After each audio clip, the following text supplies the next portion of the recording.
Okay, long time no see, right? My talk today is going to be about something that has been touched a couple of times, LTE in unlicensed, right?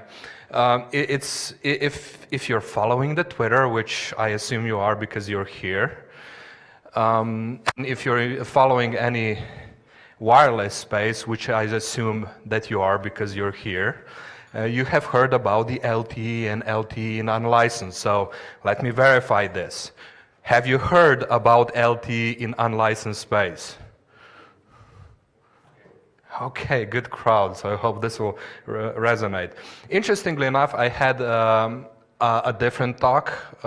Originally, it was all about going into just one little thing, so it would be much more technical, in-depth, maybe even more to your hearts and liking, RSSI, how it actually works, what it is.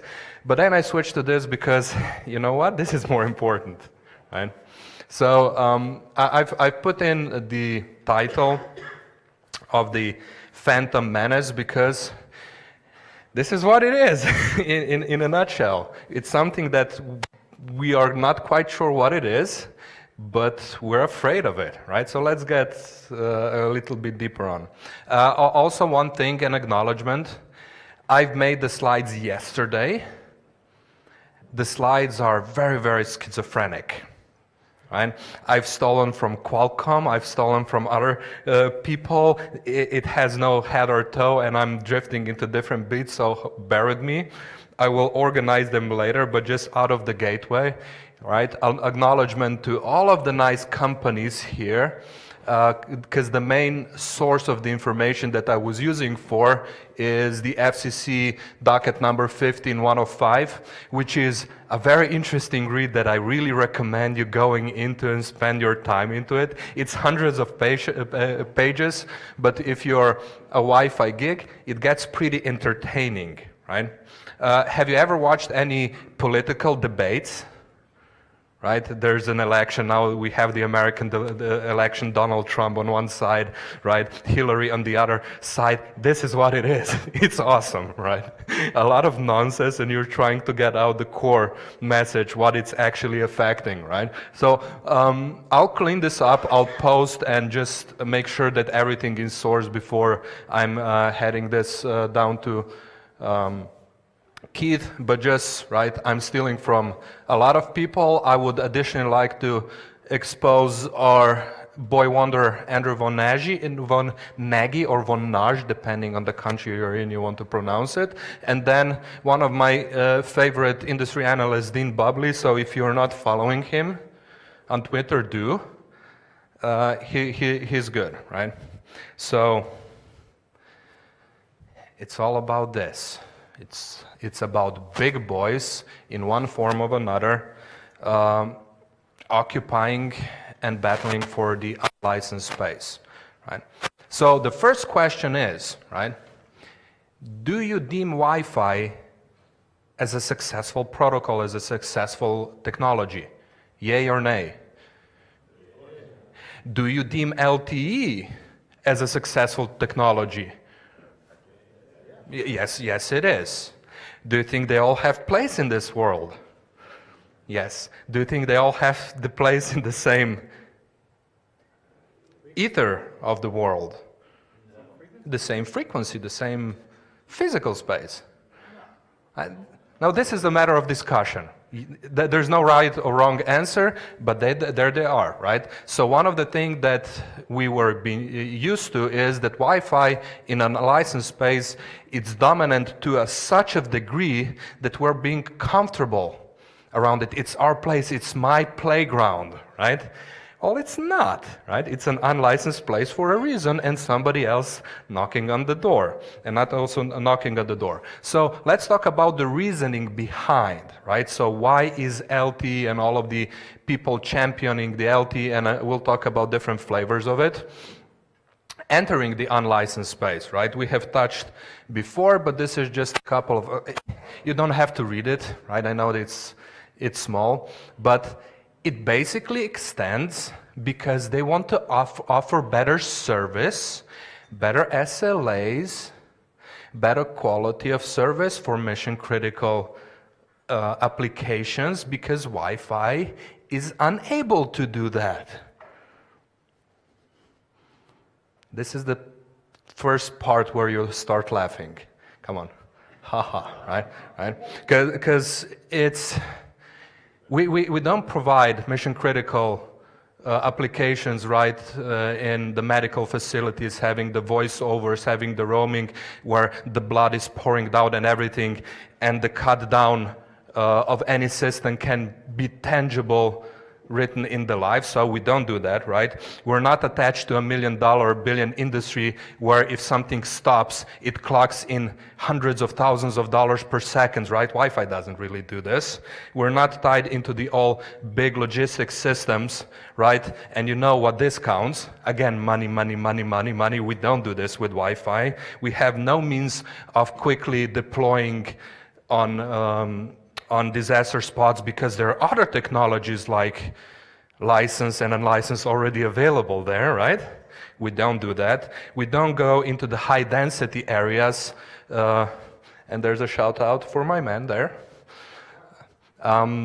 In the thousands and thousands of people with the commercialized technology that was used to, I don't know, created to download your videos. We don't do high density setups in educational system where people are paying big bucks and the people are paying directly or indirectly, right? So there's no such thing as free lunch. Yeah, we don't do, right? So the question is, what is LTE in unlicensed really solving, right? So what's the motivation?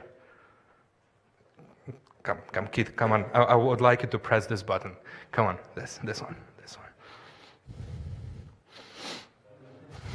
Right? Here's the thing, right? Unlicensed and Wi-Fi being a big part of it is generating a massive amount of revenue, right? You're all thinking that the money is made by these guys. No, that's a fraction of the space of the money that it's turned around. So the network people or chipsets, Apple getting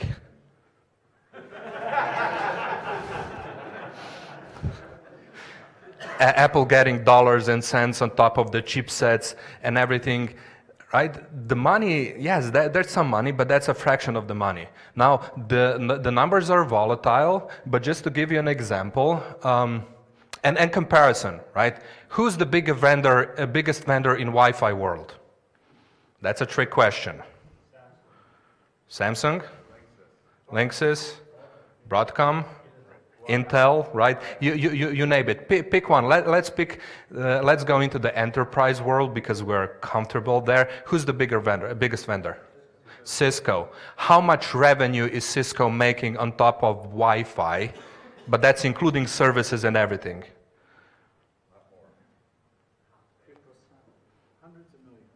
Hundreds of millions, actually a couple of billions, right? Well, the overall revenue generated in unlicensed, depending on the calculations, ranges from 120 billions to way over 300 billions every year. This is the money generated by not only, let's take a big chunk of that example, is Apple, App Store, right? What does Apple use to get all of the nice little candy apps to your nice little machines? What's in between? Wi-Fi. 50% of internet goes through Wi-Fi, right? So the motivation behind introducing the SLAs and quality of services and everything in unlicensed is how to tap into that 200 billion plus model, right? That's pure and simple. It's not a technology issue. Albeit the technology will be always in between the discussion, right? So let's talk about the technology. So here is my first stolen slide. This is the second time that you start to laugh. Come on, right? I'm gonna run a short video from Qualcomm that is championing this. On the bottom? Oh, cool. So let's see what Qualcomm has to say. Interference. It can ruin the best wireless connection. So when Qualcomm engineers began work on a new wireless technology called LTE-U, they needed to know, would LTE-U harm Wi-Fi? Answer, no. Instead of showing you our boring lab test, we decided to demonstrate using these guys.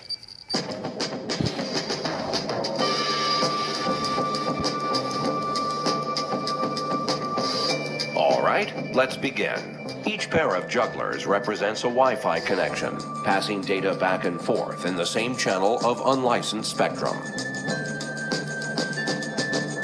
Nice. Now let's replace a Wi-Fi connection with an LTE-U connection and see if it impacts Wi-Fi. Green balls represent LTE-U.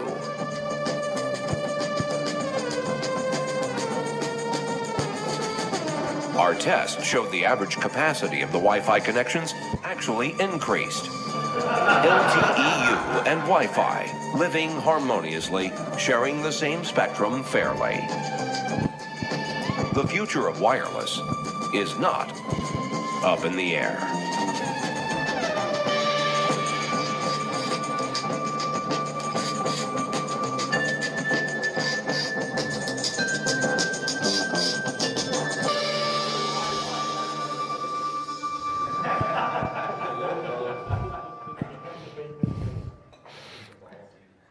Now, this video alone is a source of many hours and talks and discussions, right?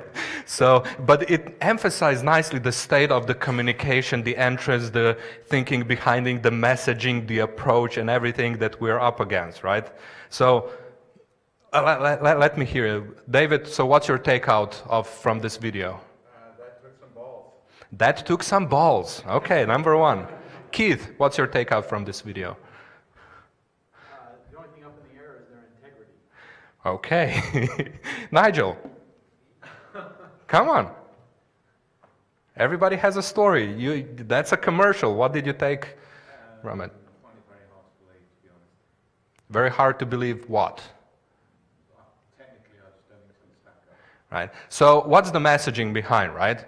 The messaging is there's Wi-Fi, right? And the what's the term that they've used? The performance of Wi-Fi is nice, right? But there's also the LTE-U, which has cooler balls. They go higher and they make more tricks, so implying that it's technically better. And if you take on one Wi-Fi out of that equation and you put the bigger, better balls, you get a much bigger output. And that output was not the LTE, which would be supremely better, but the aggregated Wi-Fi output was actually better, right? Notice that the number came from 9.7 to 2.1, but the difference in between the visual presentation was twice, right? And all of that, right? So the thing is,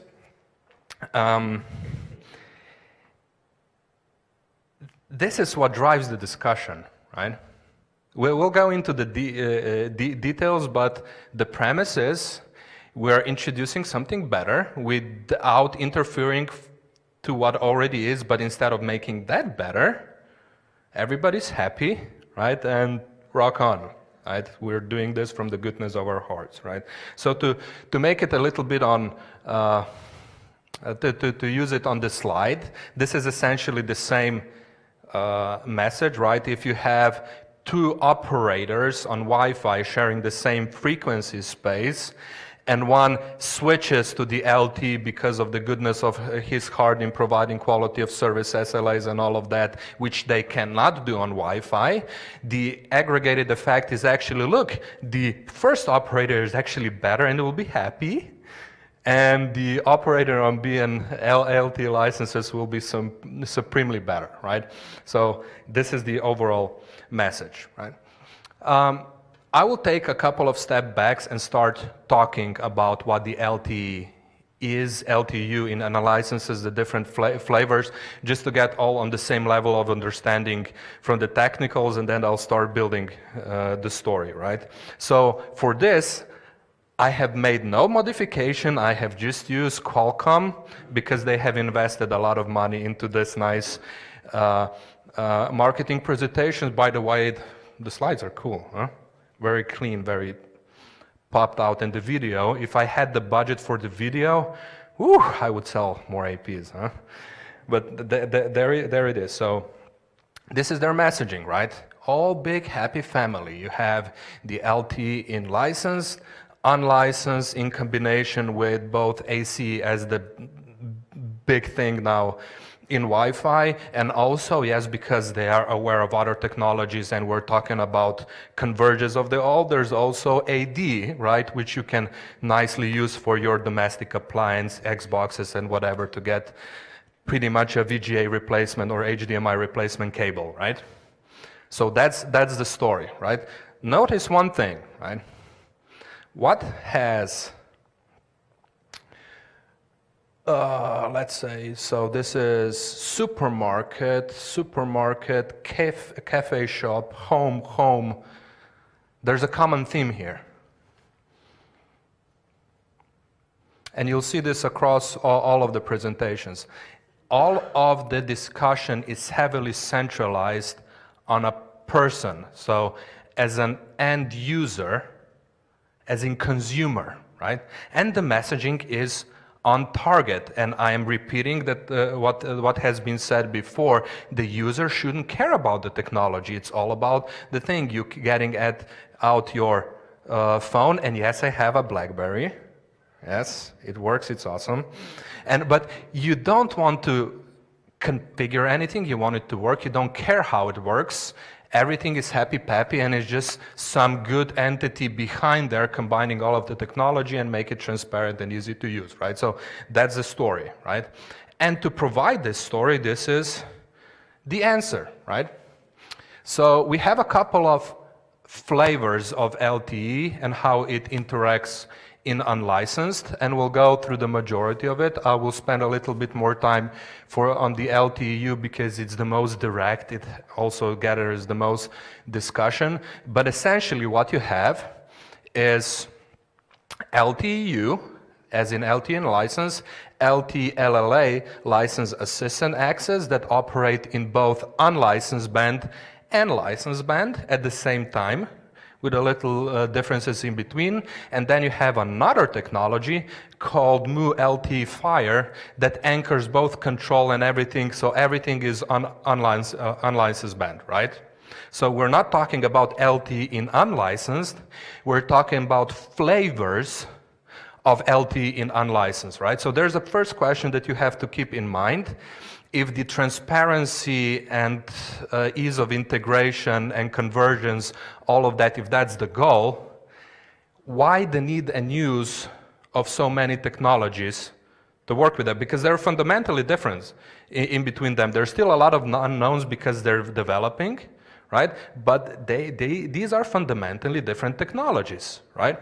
So your both LTE-U and LTE-LA will use control plane on the license band, the upstream on the license band, the high quality service like voice and whatever on the license band because it's clean, and all of the downstream of data, best effort or whatnot, they will use the unlicensed. So that's the premise, right? And it makes sense.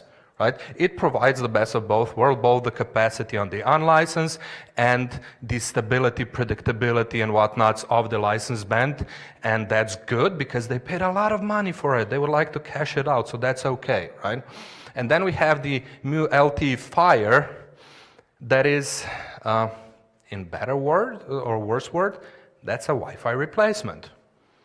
There is absolutely no need on convergence. That's a Wi-Fi replacement. There's a lot of unknowns, but I'll tell you my story, speculations and government conspiracy and whatnots, how that all comes into place, right? So let's start with LTE-U and start understanding how it affects this all over the world and also internationally, right? Number one, LTE-U is poised or positioned to be USA only, right? While this is a nice story, I don't buy it, but still here it is. LTE-U's because of the way that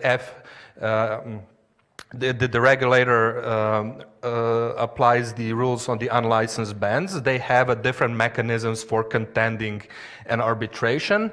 It will operate on uniband 1 and uniband 3, right? So there's your avoiding the nice DFS channels in between them, and it will sit there, and it will use either 20 or 4 megahertz wide channel. So that's LTE-U.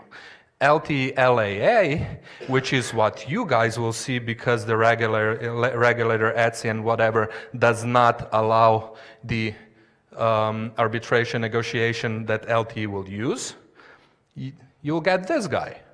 Note that, right?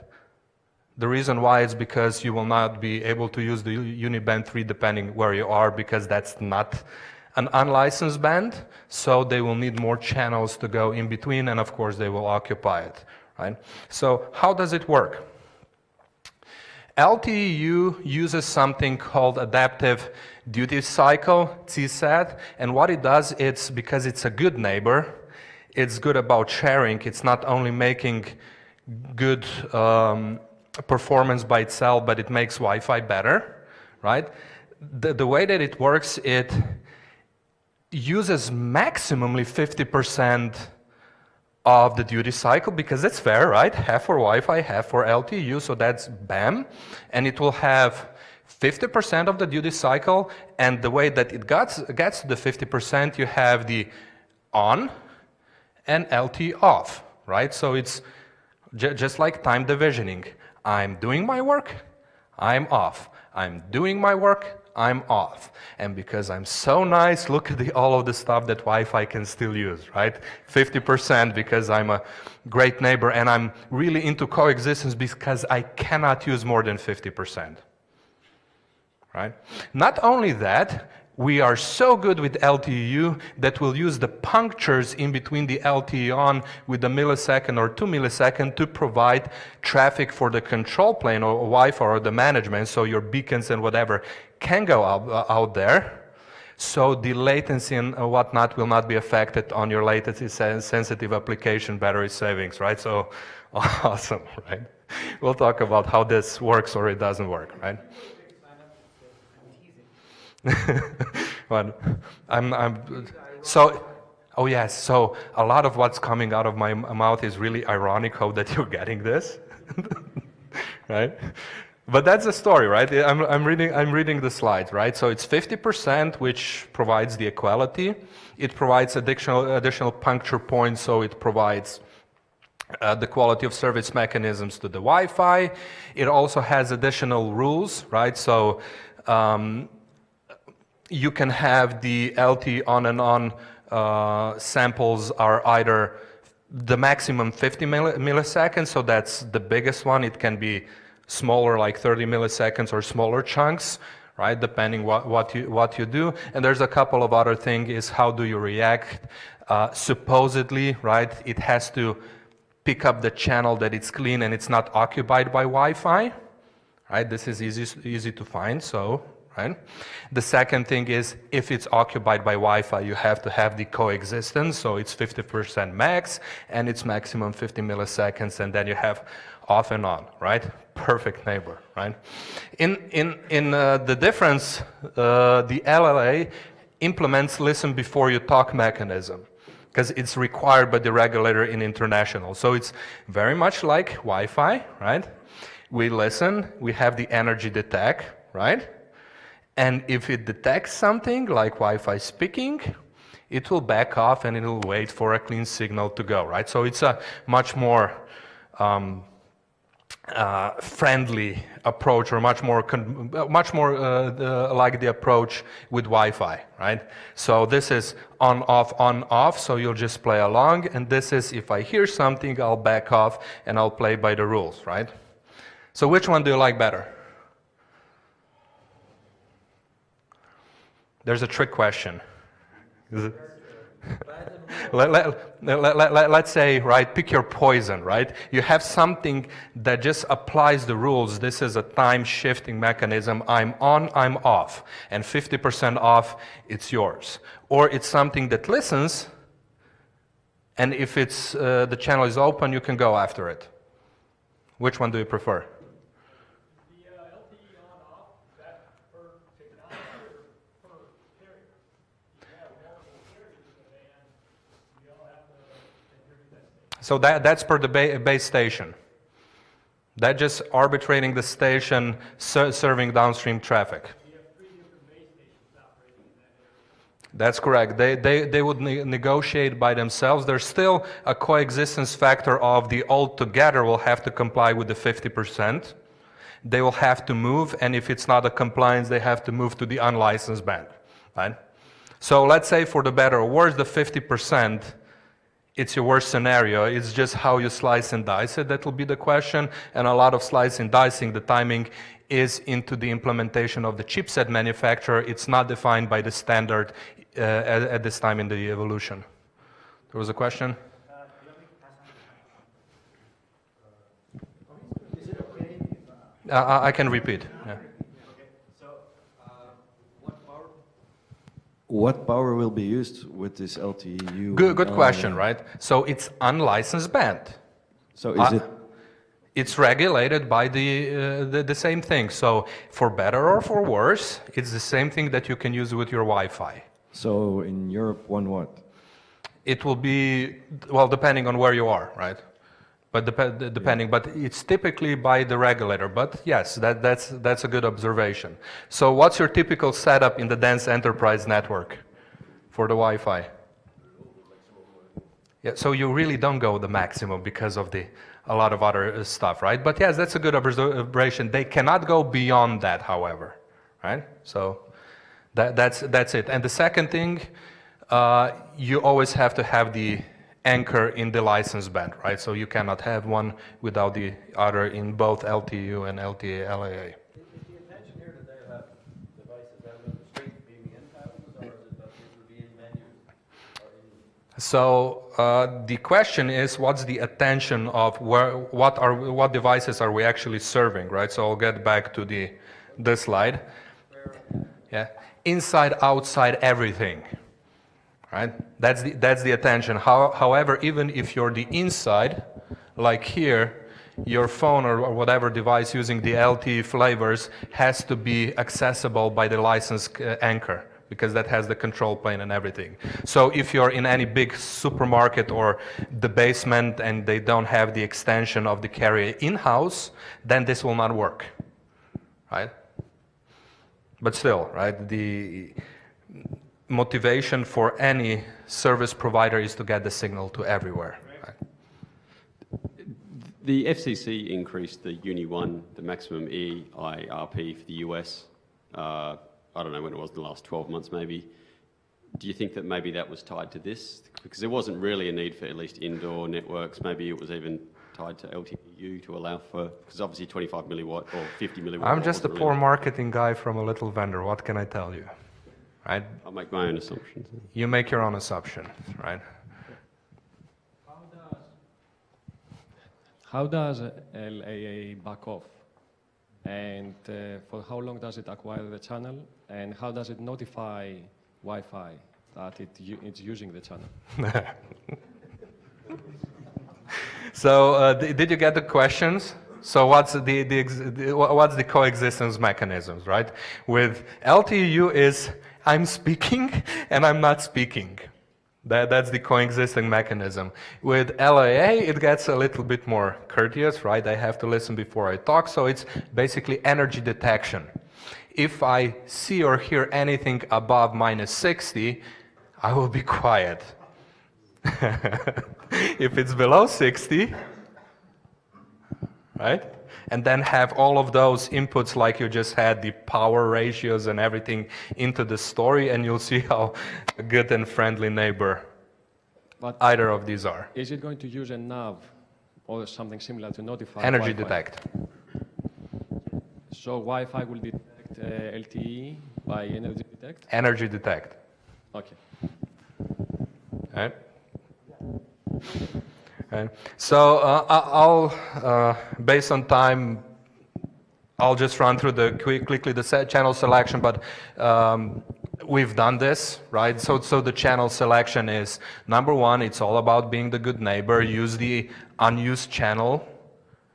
Use the channel that is last occupied, and if it's occupied, don't go beyond 50%, and the maximum on cycle can be 50 milliseconds. If more channels are available, then our rules, right, to maximize, because they still they're using the all ether, so it's in their best interest as well to get into the cleaner channel. And then we have the duty cycles that we've just seen. All of this is copy-paste from LTE-U forum. I'll link everything, so it's a good read, learn how the technology is done. Note that most of this is still in a standard format that's being developed. How it's going to be implemented, that's the holy grail, right? So it's just by the standard, right? And then we have another LTE called LTE-LWA, which is Wi-Fi link aggregation, which basically uses Wi-Fi to aggregate all of the data and everything going up. It's tied nicely to the 3GPP model, hotspot 2.0, to provide all of the visibility, accountability, and everything to the carrier.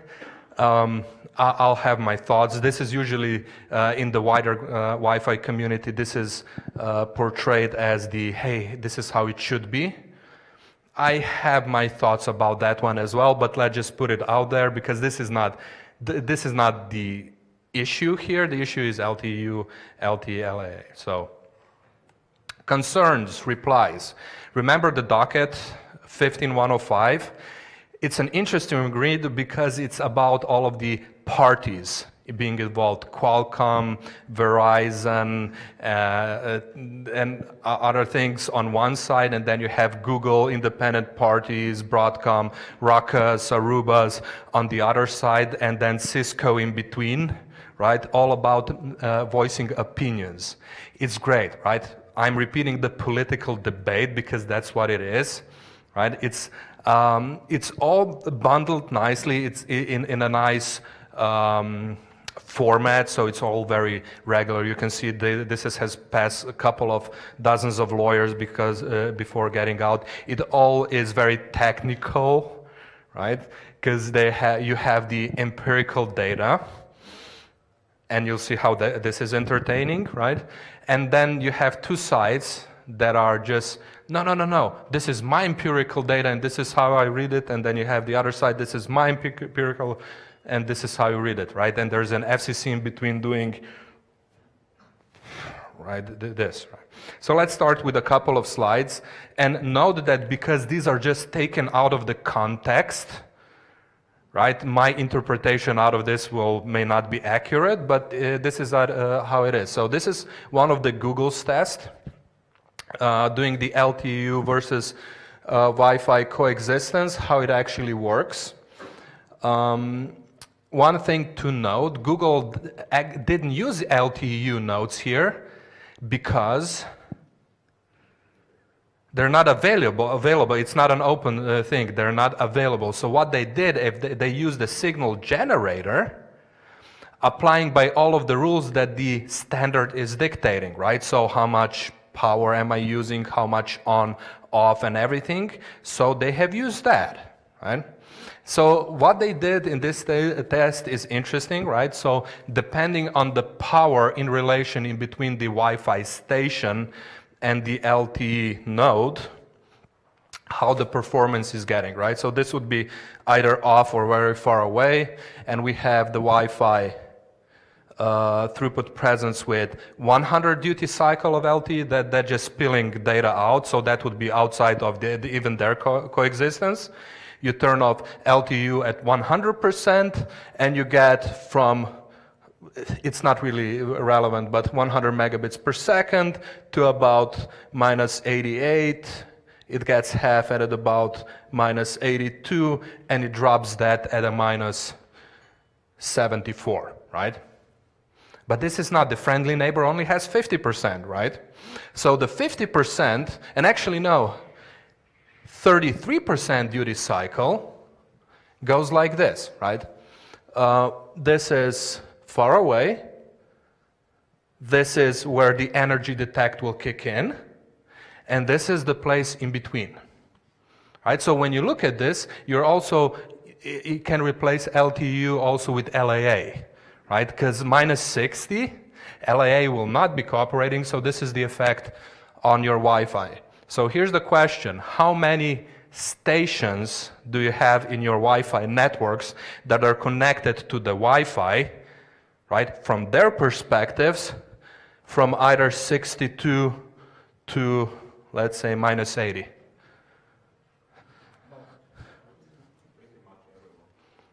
It's not pretty much everyone, but it's a lot, right? We still have to comprehend that when we're talking, we usually like to put on the minus 67 for voice, minus 62 for location. That's the edge of the perimeter, so going into the AP will be higher, right? So there'll be a nice chunk of data and stations being able to do this, right? So at least have a good friendly neighbor. But yes, there will be a lot of others, depending also on different industry, depending on the density, that will have a massive effect. LTE-U, LTE-LA, both of them, right? So if you go a little bit deeper, this is how it would look like, right? So we have LTE-U signaling, then we have AND, because then we go through our own coexistence protocol, which is first energy detect, right? So there's nothing then we have something else called signal detect preamble, right? So we go through that, and then we have the random backup timer. So all of that engages in this, and then we're happy delivering our data up until the point the friendly neighbor comes back knocking on the door, right? So what will this result in when you're communicating in Wi-Fi? Beamforming, right?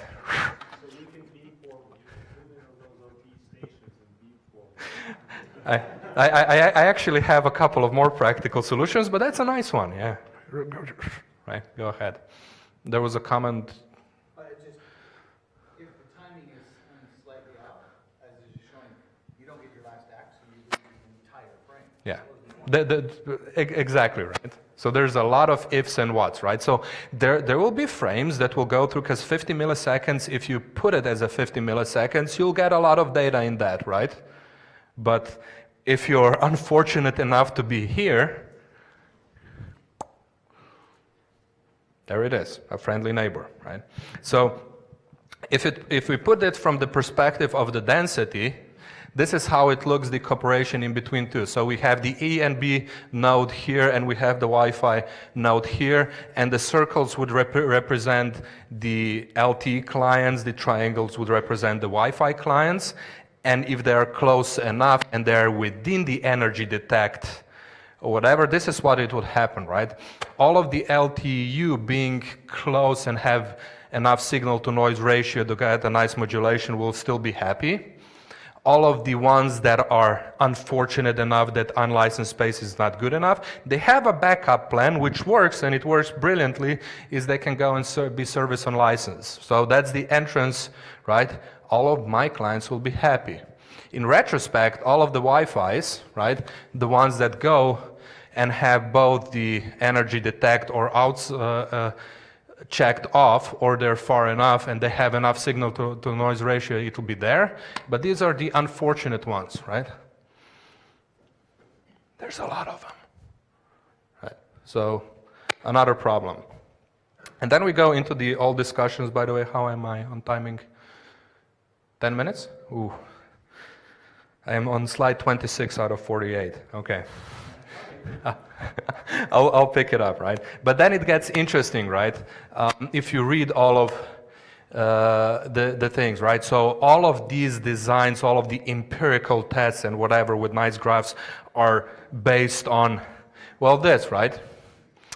The average home, so all of this assumption, the average home has one wireless router, and the stress test demonstration of Qualcomm presented with 8 routers, right? All sharing the same channel, far greater number of routers and much more intensive spectrum use scenario than what is seen in typical installations, right? So this is what their test bed is, right? And this is why I had a nice chuckle when our air magnet colleagues talked about their lab and how it's unofficial and it's really, you had to take it with a grain of salt. Well, this is how LTE-U and Qualcomm does the interop labs, right? So what you have, it's 8 or 9, in this matter, access points, top of the selling consumer access points, may I add, all connected to one station.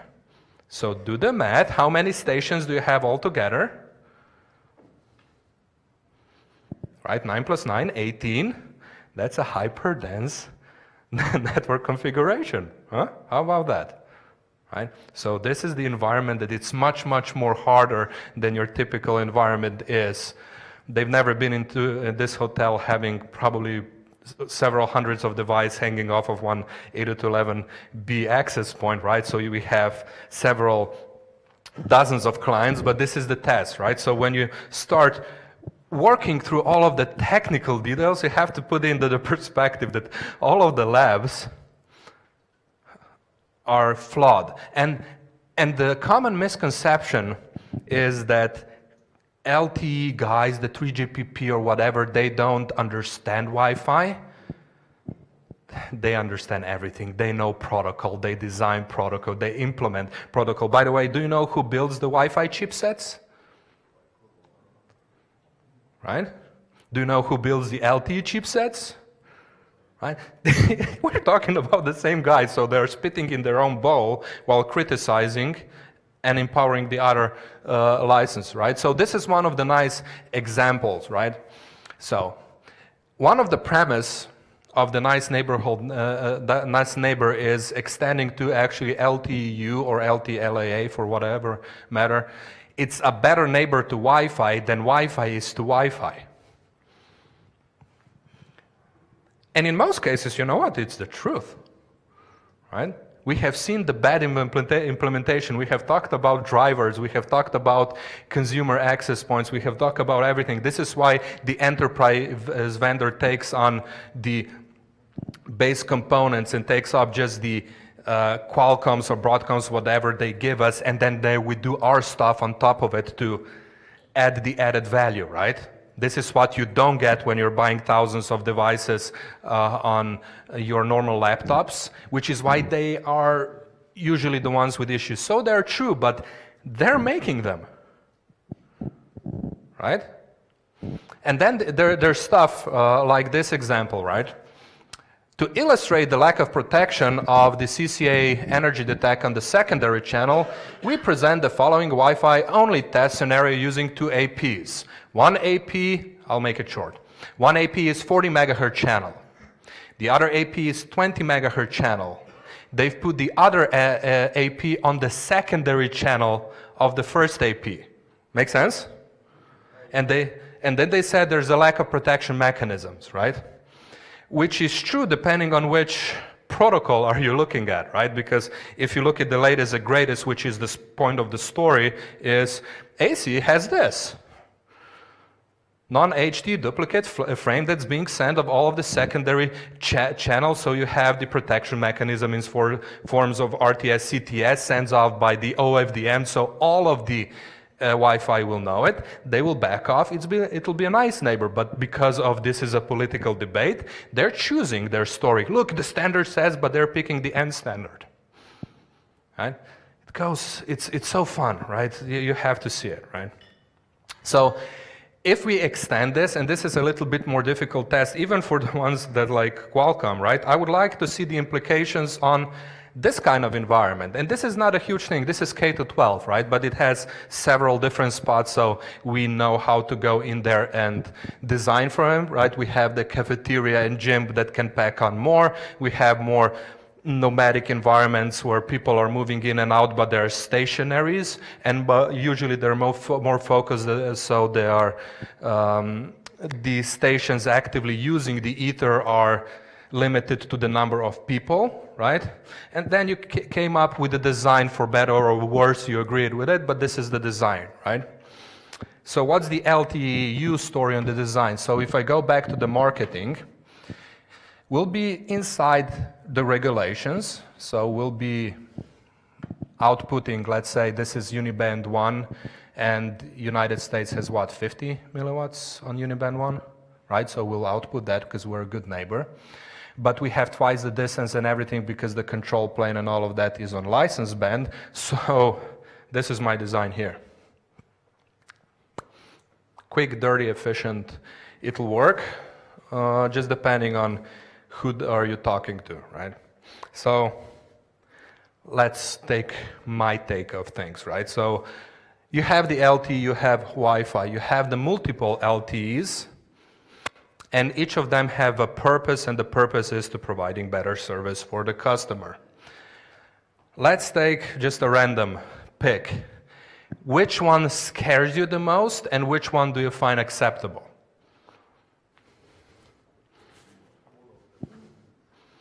Right, so let me, LTE-U, USA only, but it's half off, half on. LTE-U LAA, which is across the world, which is listen to talk, but within the energy detect. LTE, which is all about the unlicensed. We don't know quite yet how this will operate. And then there's LTE over Wi-Fi. Which one do you choose? The last one. Right. So the most noise and everything is created about this one. But the way I see it, this is beautiful. This is an elaborated long-term plan to move out the Wi-Fi out of the band to have more revenue. Revenue coming in from the licenses on the chipsets because the chipsets are more money, and then revenue generating from all of the pool of 200 billion plus industry because they will go to forced through this, right? So you have all seen the discussion about the internet neutrality, all of the operators wanting to get the buck because the Netflix, it's up their pipe, so they want to have a, this is it.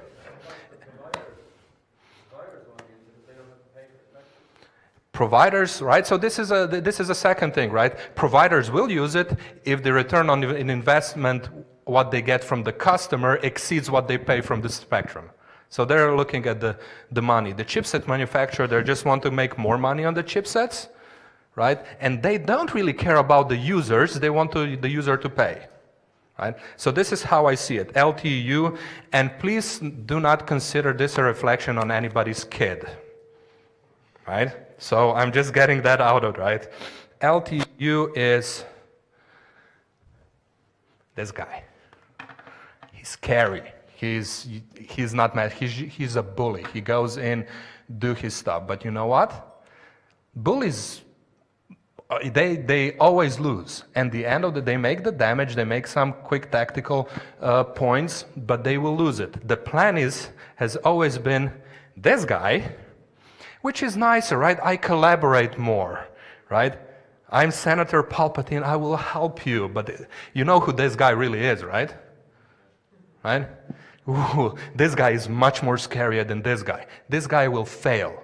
He's just here to create noise. He's just here to create focus. It's to create the quick entry to the market and to show the bullying, because bullying has the initial effect, right? First you'll back off, and once you're not backing off, then he will lose. This one will take over.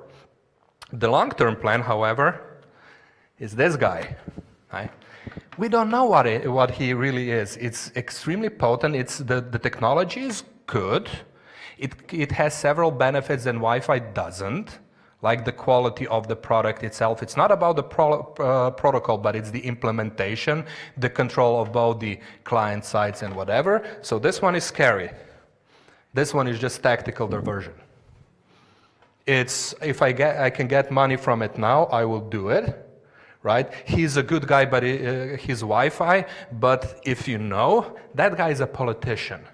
He's on the good side, but he's making compromises. So that's not it, right? So the long-term plan is getting the LTE LAA as a nice license anchored, coupled with Mu LTE that will go into everything that Wi-Fi has, because I want all of it. By the way, do you know what, because I've had all of the characters for LTE-U, do you know what Wi-Fi is?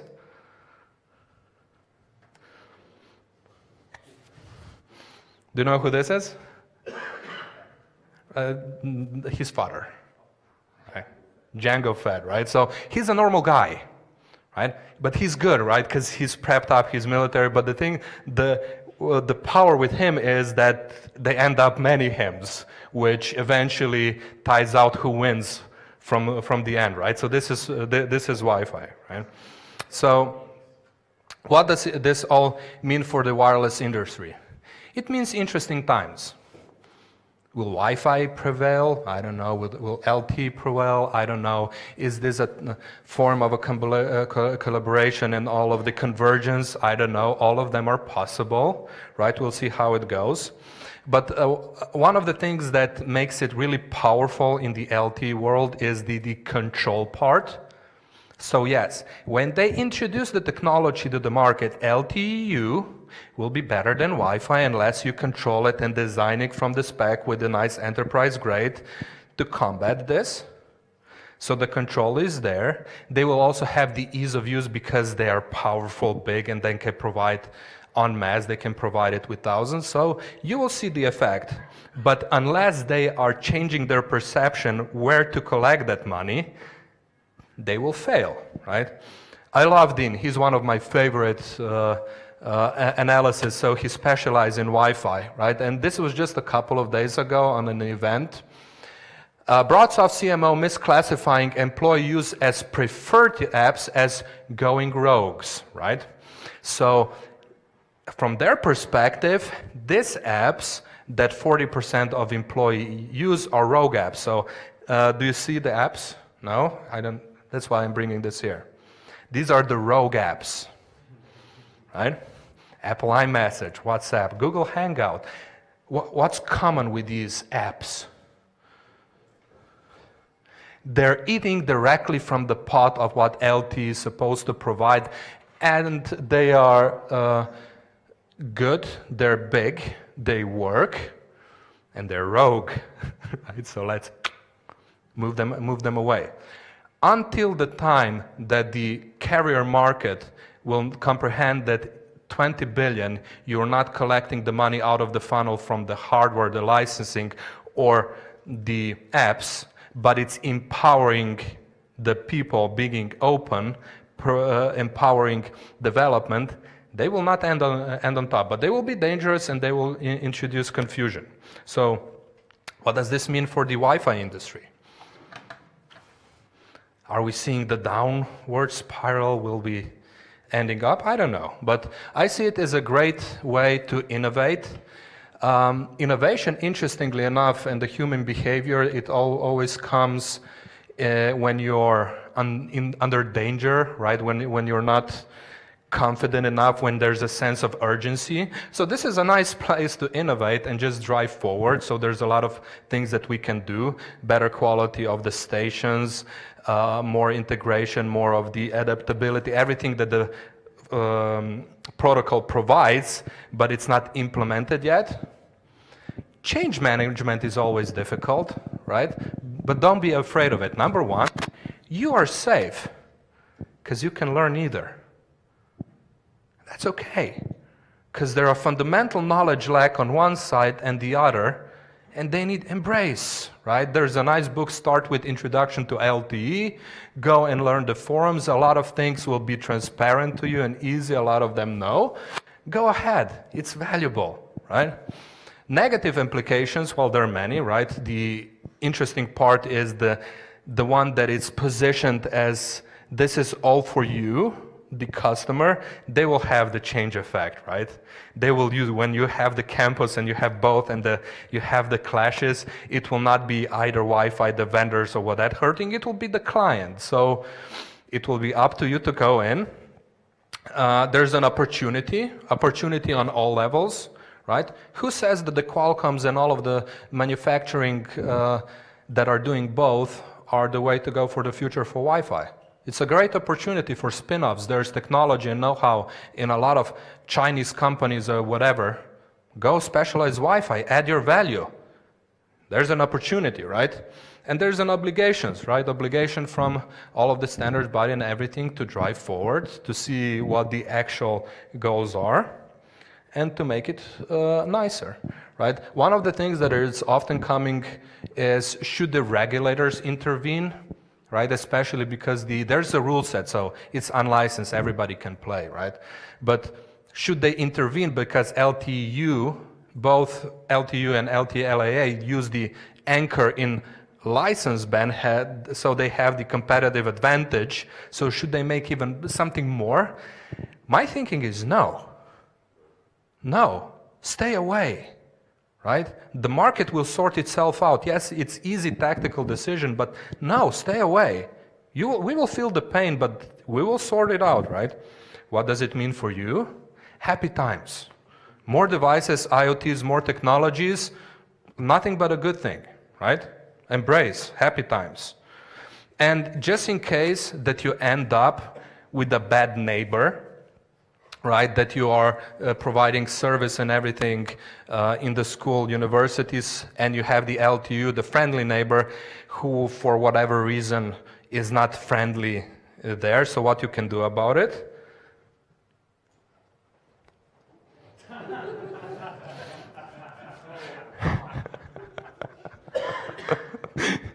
Right? I am kidding to an extent, right? All of the things that has been said about 2.4 are still relevant, but you know what? Wi-Fi is more than just shifting bits and bytes and data. It's more about the capacity, all of the Internet of Things and all of the applications that can be used. 2.4, indeed, the 9 megahertz, that will be still alive. So for the time being, LTE is not tapping into that one. So this is what you should. Right? Right? It's a capacity. Then still, you just have to take care of the design, right?